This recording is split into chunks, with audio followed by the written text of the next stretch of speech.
on the JT Show on this Friday, and happy to be joined now by Congressman Michael Guest, who represents the 3rd Congressional District in the state of Mississippi. Congressman Guest, thank you for spending some time with us. I hear you've got big plans this evening. Is that accurate? Is that how you're starting the Labor Day weekend? Starting the Labor Day weekend with high school football, one of my favorite things.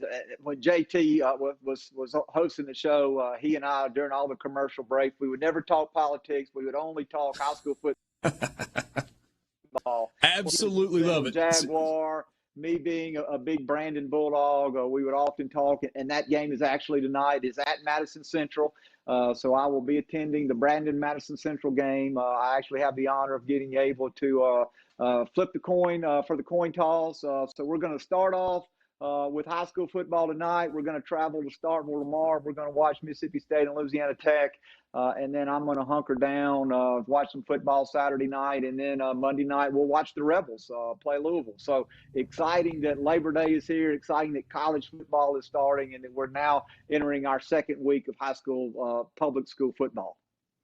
So I'm assuming you don't want to discuss the results from Oxford and Brandon last Friday night. Look, it was a good half of football. I did not go, but I did live stream it, and so the fact that Brandon was able to have a lead going into the half, and so I was excited about that, optimistic that they played as well as they did game one on the road against Oxford. And so hopefully with a new coach, as we begin to learn the schemes, the things that he's putting in, that we'll see Brandon have a great football season. No question. Were you there? Were you at the Oxford game, Richard? I was not. We actually did the show at Colin in Weston last Friday, and so as I was driving home from Colin, I was trying to stream it on my phone and listen to as much of it as I can and kind of try and keep up and still be safe on the road. But that was a fun way to start the year. And, man, I couldn't agree with you more. There's just so little in life that is more fun and, frankly, is still more pure than high school football. I wish some of what you dealt with on a daily basis was as pure as high school football is still on Friday nights. That is unfortunately not the case. Let's switch gears to that. This story from Afghanistan is one that continues to evolve. It's one that leaves so many of us scratching our heads and disappointed and frustrated and just kind of wondering how we got to the point. Congressman Guest, a war that has lasted for 2 decades.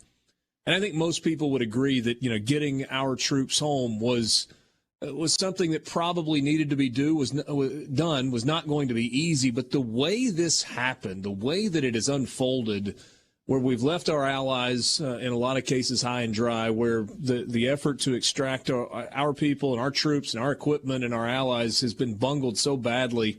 Where do we go from here? What do we do now? Well, you're exactly right.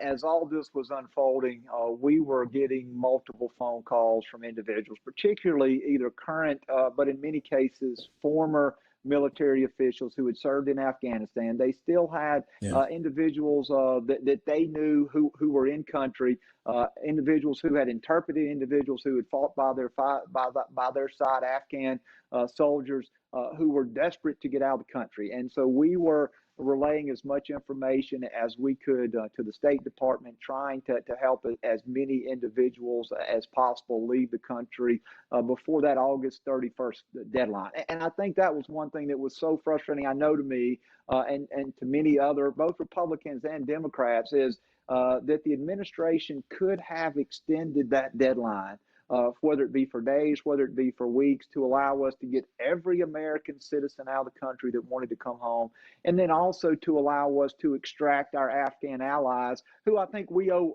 a duty to. Many of those individuals for the last 20 years have stood side by side with American soldiers. They have kept our men and women safe. And now, with the country being overrun by the Taliban as quickly as possible, those individuals are being hunted. Many of those individuals have gone into hiding. They're very fearful not only for their own safety, but the safety of their family. And now that we have withdrawn American troops from Afghanistan soil, it is going to be much more difficult for us to be able to get those people first out of country and then later to be able to relocate them in the United States. Congressman Guest, one of the things that I don't understand, and I think a lot of other people don't understand, is the idea that we have left billions of dollars of equipment behind, whether we're talking about Black Hawk helicopters or Humvees or just this litany of military supply. Was that always part of the plan? Was that always going to be the end result of this? That was kind of our contribution to the Afghan military going forward, or was this a massive failure? You know, it was a combination of both. Some of that equipment was intended to be left behind for the Afghan military to be able to defend their country and be able to stabilize their government, which clearly they were unable to do, as we saw Afghanistan fall in just a matter of 11 days.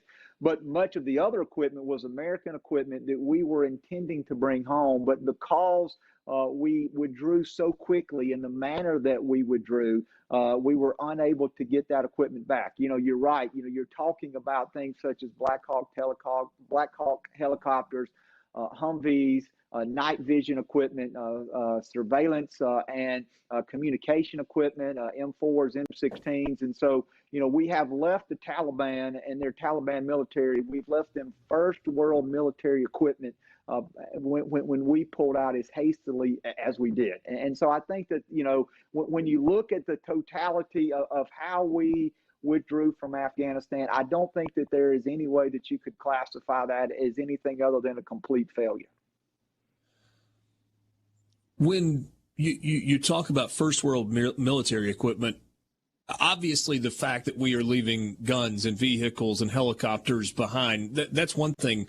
What about the technology that's associated with that? Are we putting ourselves at a disadvantage because we have now allowed some of our military technology to remain in a company where, frankly, a regime that supports terrorism in some instances now has access to that?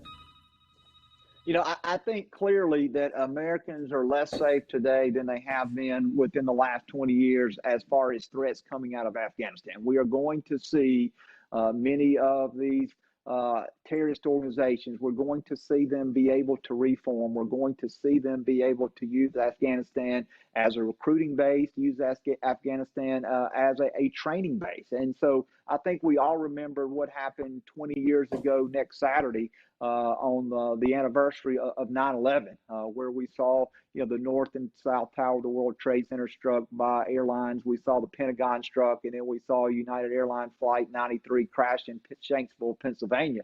And so the equipment that we have left is going to allow the Taliban to brutalize the people in Afghanistan.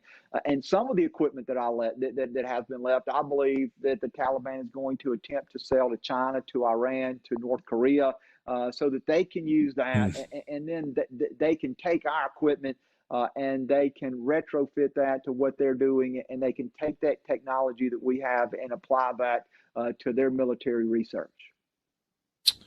With this recent $3.5 trillion infrastructure bill that is in place, we got to figure out how to pay for it. And that's probably going to come in the form of a tax hike. We know that Republicans and Democrats, conservatives and liberals look at tax increases very, very differently. What kind of a fight is on the horizon as we go through this?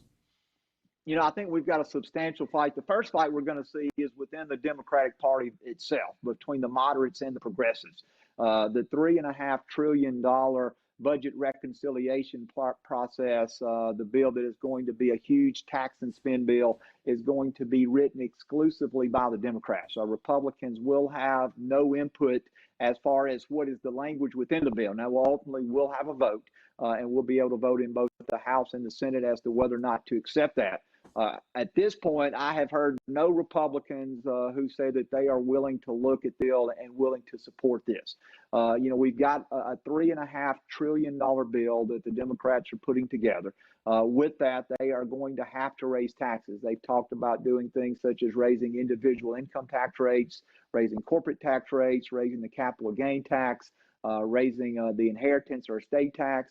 There is, even in the $1.2 trillion infrastructure bill, there's a pilot program for a vehicle miles travel tax, to where Americans would be taxed not just on the gas that they put in their car at the pump, but every time you drive your car up and down the road, you would have to at some point answer to Uncle Sam and pay taxes for every mile that you place on your vehicle. Fun stuff on the horizon. We are unfortunately out of time and up against a hard break. I can't thank you enough for spending a few minutes with us on this Friday afternoon. Appreciate your service to the state of Mississippi, and wish you a happy Labor Day weekend with your friends and family.